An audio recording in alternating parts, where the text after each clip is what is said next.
Welcome to my course, Connecting Changes in the Style of Barney Kessel.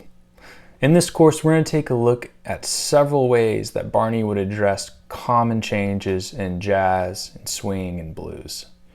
We're going to take a look at how these ideas fit within chord grips and transfers between one chord grip to the next, easily nailing the changes. If you're following along on the PDF, we're going to start by taking a look at the first 4 licks. All right, so lick 1, we're going to be in the key of B flat, but for this instance, we're going to start on the 5 chord. And we're going to be working on a kind of an idea of utilizing the flat 9 in an arpeggio.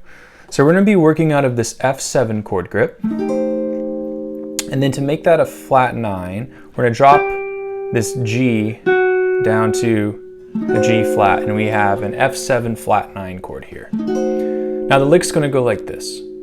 1, 2, 3, 4, 1. A little slower. 1, 2, 3, 4, 1.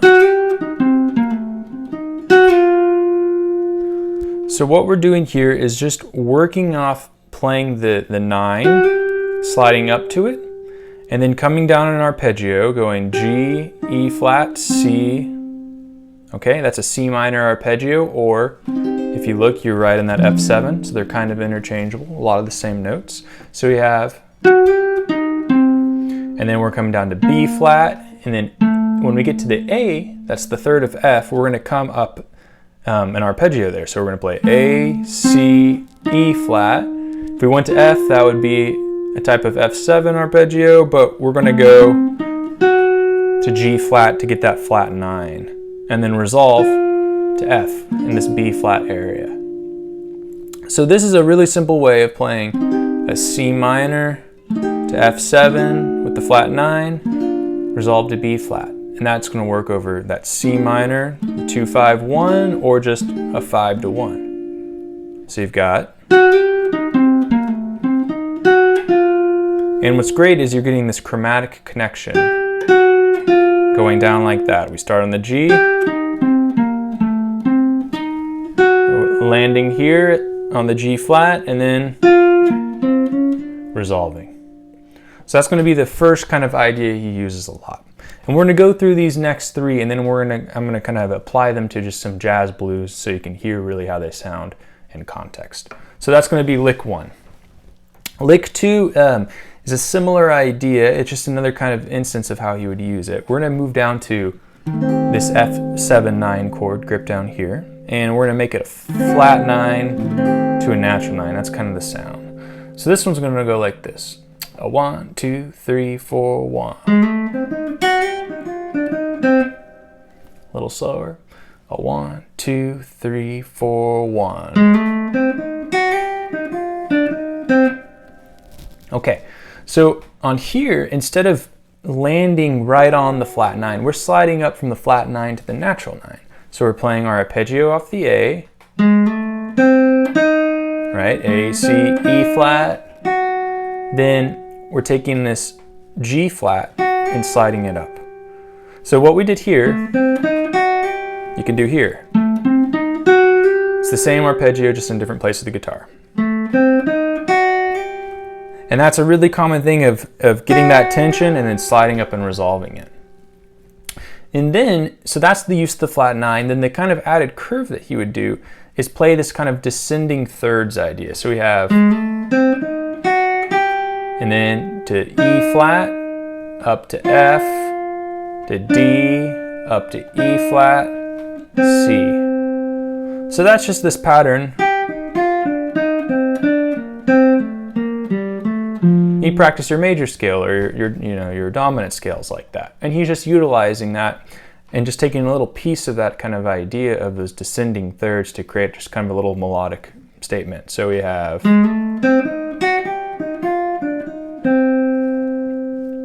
okay, one more time. So there's 2 instances where we have that flat 9 and then with that added kind of going down in thirds, a huge kind of Kesselism that he would use a lot of in his playing.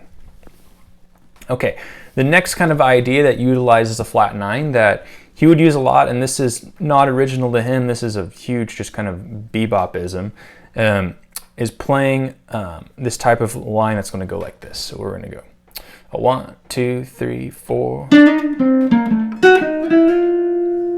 One more time. A 1, 2, 3, 4. So hopefully you've heard that before. I think that's like one of the ones that everyone uses. What makes this great is we're working out of an F triad here, or an F7 chord. And we've got, as from our lick 1, the flat 9 right there. So we're just playing this idea where we're just doing a little triplet down to the C, B flat, and then A. So that, again, a lot of this is targeting the third of these chords and then making a movement off the third. That's a huge stylistic thing to kind of keep in the back of your head. From there, we're jumping up a sixth. So A all the way up to F, then F sharp. It's a major sixth, right? And you could go to F, but to get that tension is really important, because then you're going to come E flat, E, F, chromatic up, and you resolve into B flat. So you have this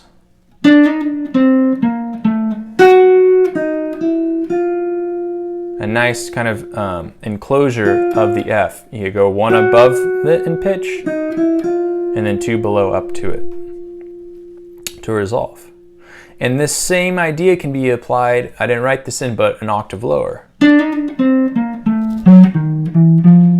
Right, so to break that down, same start, but now I'm going to go down to the F sharp, right?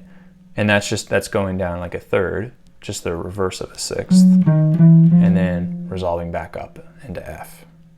So you've got or. Same idea, 2 different ways. So that's going to be your third to flat 9, as we call it, in lick 3. The last one, before we kind of start kind of putting this together in some like of a blues context, is the honeysuckle rose lick or ism. This is a lick that, again, everyone uses, not unique to Barney, but he sure employs it a lot in his playing. And it's just a riff off of the Honeysuckle Rose melody. And it's going to sound like the Honeysuckle Rose melody is.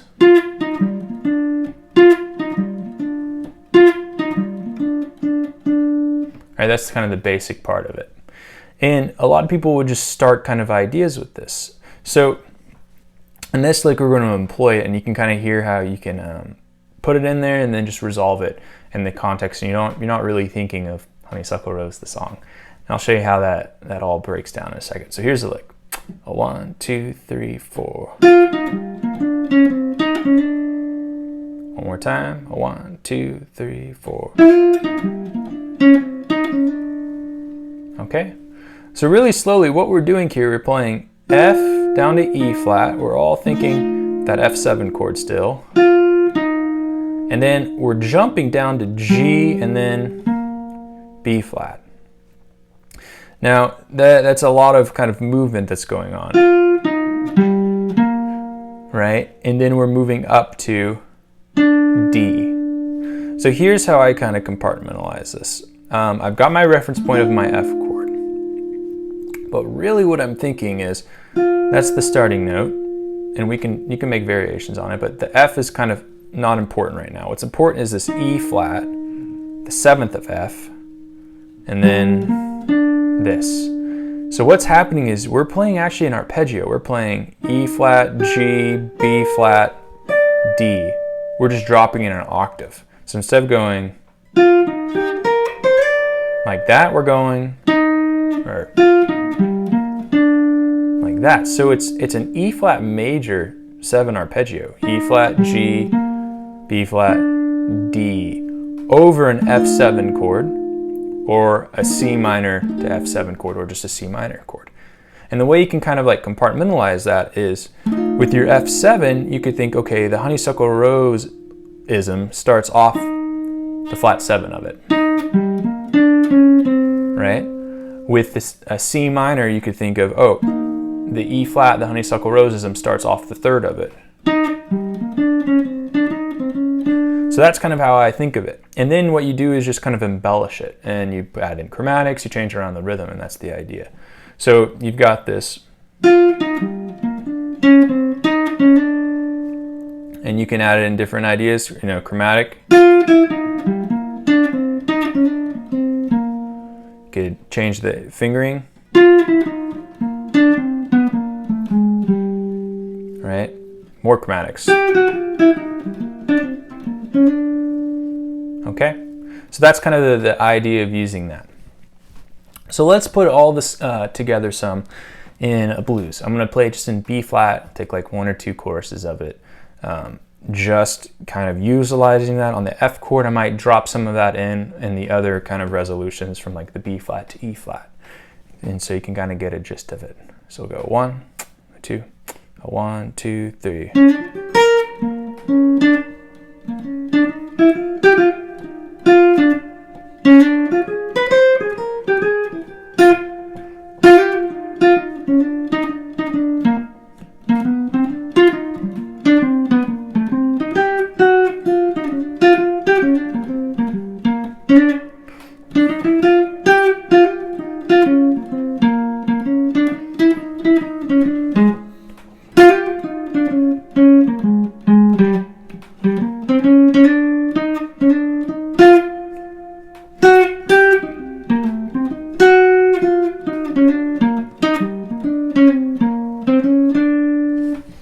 Okay, so hopefully you can kind of hear some of those ideas working around in there.